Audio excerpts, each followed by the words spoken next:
Bonjour mes frères et sœurs et très heureux de vous retrouver pour un partage.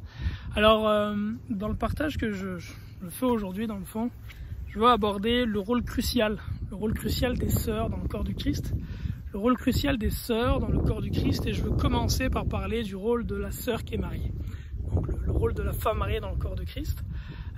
J'ai parlé par le passé et je vous invite à le regarder si vous en avez l'occasion dans ce partage que je mets à l'écran, Être un bon père pour la gloire de Dieu le Père, donc qui est un partage en 3 parties qui est sur ma chaîne, que j'ai mis il y a quelques mois.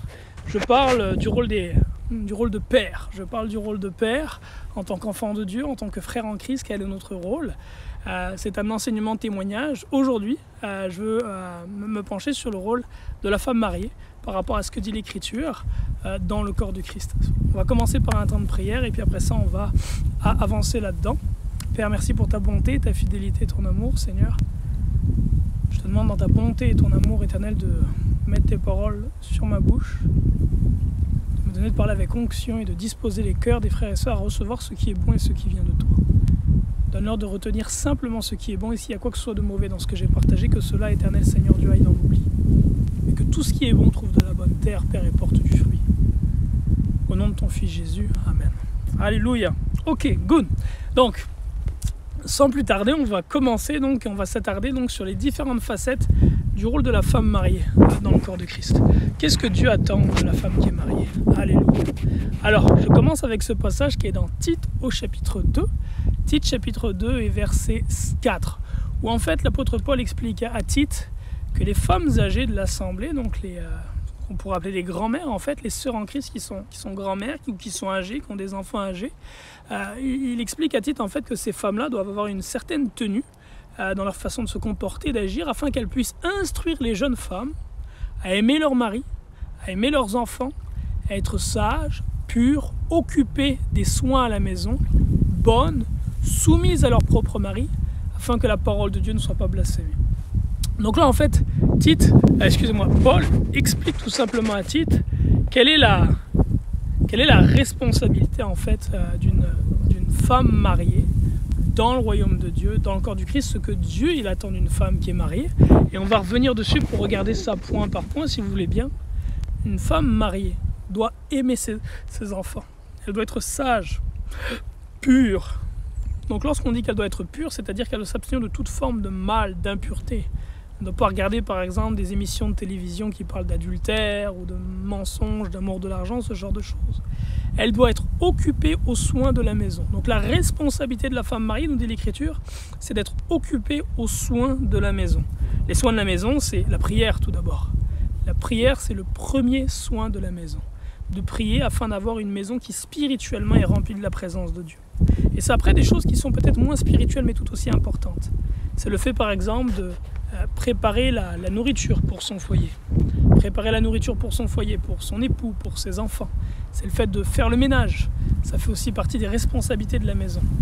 S'occuper du foyer, c'est aussi faire les lessives par exemple. S'occuper du foyer, c'est aussi enseigner ses enfants. Toutes ces choses-là, c'est s'occuper de la maison.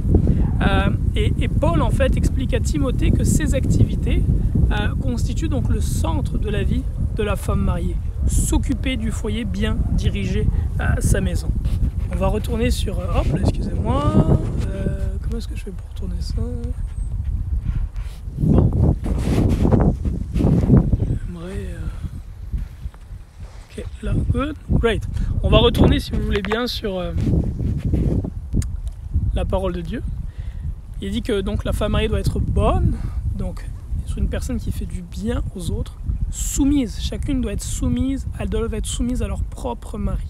Un autre passage de l'Écriture dit que la femme mariée doit être soumise à son mari comme au Seigneur en toutes choses. Et pour quelle raison tout ceci? Afin que la parole de Dieu ne soit pas blasphémée. Alors, ce qui est intéressant, c'est que le mot grec qui est traduit par « occuper aux soins de la maison » ici dans la version Darby, c'est le mot grec « oikourgos ». 36-26 dans le code Strong grec. Et oikourgos, ça veut dire quoi littéralement? Ça veut dire travailler à la maison. Working at home. Travailler à la maison. Donc littéralement, qu'est-ce que nous dit la parole de Dieu au sujet de la femme mariée qui est une sœur en Christ? La femme mariée qui est une sœur en Christ, elle ne travaille pas dans les bureaux au centre-ville à faire une carrière et de l'argent, mais la Bible nous dit qu'elle travaille où? Elle travaille à la maison. Autrement dit, elle est femme au foyer. Sa carrière, sa responsabilité devant Dieu, c'est de s'occuper de son foyer et de ceux qui sont dans sa maison. On va prendre d'autres passages de l'Écriture si vous voulez bien pour regarder ça ensemble. Dans le psaume 128, verset 3, le psalmiste, inspiré par l'Esprit Saint, dit « Ta femme », il parle de l'homme qui est béni, il dit de l'homme qui est béni, « Ta femme est comme une vigne féconde dans l'intérieur de ta maison ». Donc, il parle de l'homme béni, il dit que l'homme béni, sa femme, elle n'est pas dans les rues, elle n'est pas dans les bureaux, elle n'est pas dans le champ du voisin en train de travailler pour quelqu'un d'autre, non. Il dit ta femme, elle est dans l'intérieur de ta maison, et dans l'intérieur de ta maison, elle est comme une vigne féconde qui produit de bons fruits, et notamment des enfants, et après ça, il parle justement des fils, et il dit tes fils sont comme des plants d'olivier autour de ta table. 1 Timothée 5,14 dit, donc c'est l'apôtre Paul, j'aime donc mieux que les jeunes se marient, qu'elles aient des enfants, qu'elles gouvernent le ménage et qu'elles ne donnent aucun sujet aux ennemis de notre religion de nous faire des reproches. Donc l'apôtre Paul dit ici, j'aime donc mieux que les jeunes, il parle des jeunes femmes, se marient, qu'elles aient des enfants, qu'elles gouvernent leur ménage et qu'elles ne donnent aucun sujet aux ennemis de notre religion de nous faire des reproches. Donc on commence vraiment à voir en fait quel est le rôle de la femme mariée aux yeux de Dieu. En fait le rôle de la femme mariée aux yeux de Dieu, c'est un petit peu tout ce que le monde dénigre aujourd'hui, malheureusement. Le rôle de la femme mariée aux yeux de Dieu, c'est d'avoir des enfants. On va le voir juste après. Un autre passage qui en parle, c'est de prendre soin de son foyer, c'est d'être soumise à son époux, c'est de s'occuper de son mari et de sa maison. Voilà le rôle de la femme mariée devant Dieu, voilà le ministère de la femme mariée devant Dieu. Alors on continue avec les passages de la parole que j'ai sélectionnés. 1 Timothée 2,12, l'apôtre Paul parle à Timothée de la femme et il dit au sujet de la femme, elle sera néanmoins sauvée en mettant des enfants au monde, pourvu qu'elle persévère dans la foi, dans la charité, dans la sanctification avec modestie. Donc on retrouve encore une fois les mêmes choses, c'est que l'appel de Dieu par rapport à la mère de famille, c'est de mettre des enfants au monde et de s'occuper de ces enfants-là.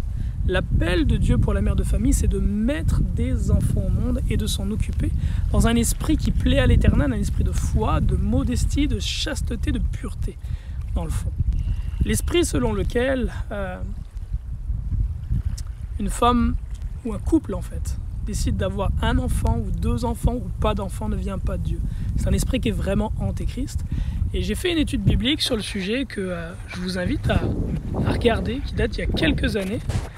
Cette étude biblique, elle se trouvait être... En fait, il y a toute une playlist sur ma chaîne. C'est la playlist que vous voyez ici qui s'intitule « Le contrôle des naissances ». Le contrôle des naissances.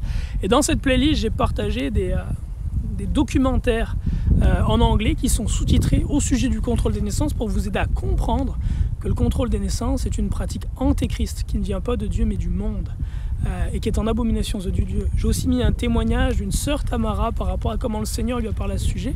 Et enfin, j'ai mis dans cette playlist des enseignements que j'ai moi-même donnés sur le sujet du contrôle des naissances.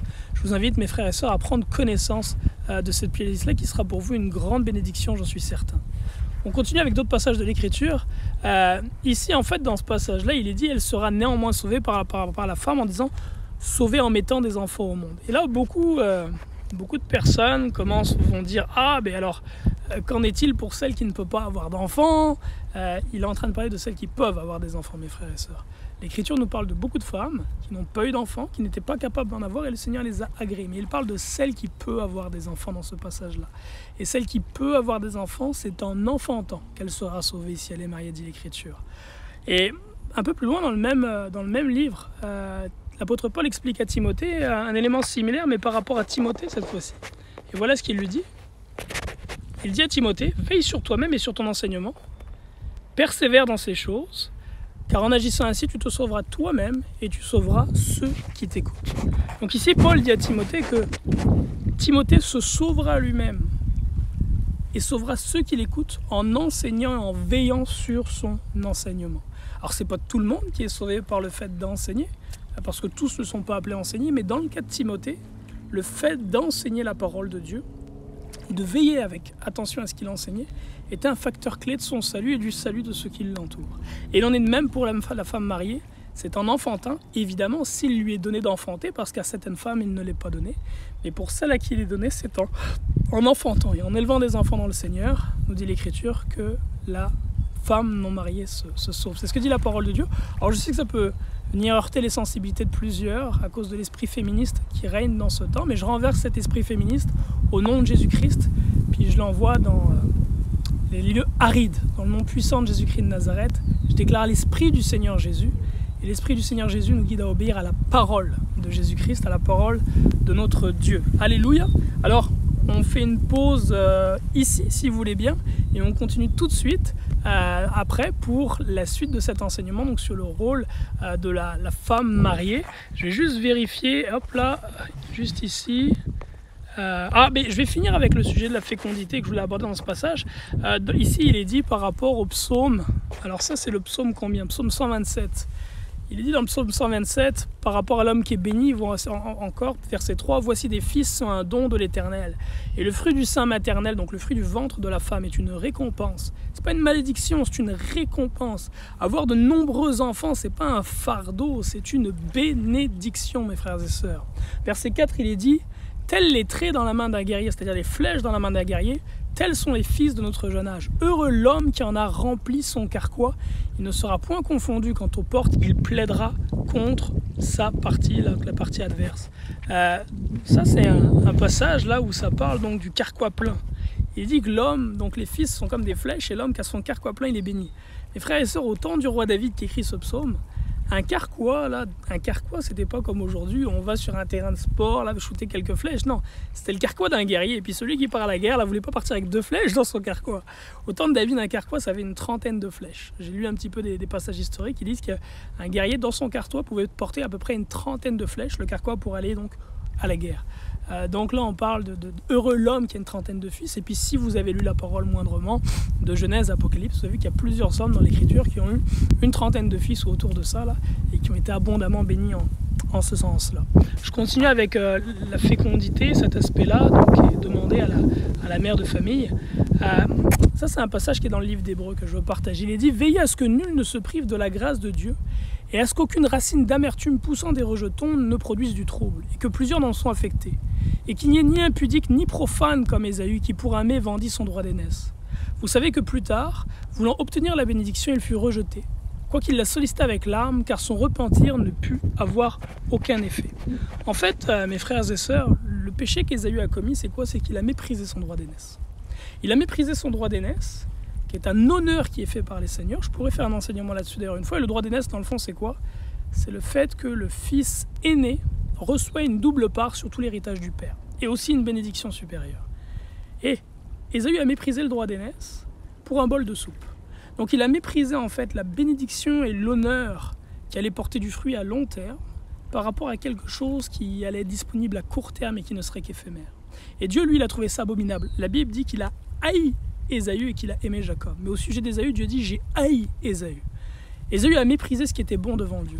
Mon frère, ma sœur, si le Seigneur t'a fait le don d'être fécond, de pouvoir avoir des enfants, et que tu te bourres de pilules pour ne pas en avoir, que tu coupes tes trompes, ou que tu sectionnes les filaments de tes testicules, ou que tu fais ce genre d'abomination-là, tu es comme Ésaü devant l'Éternel.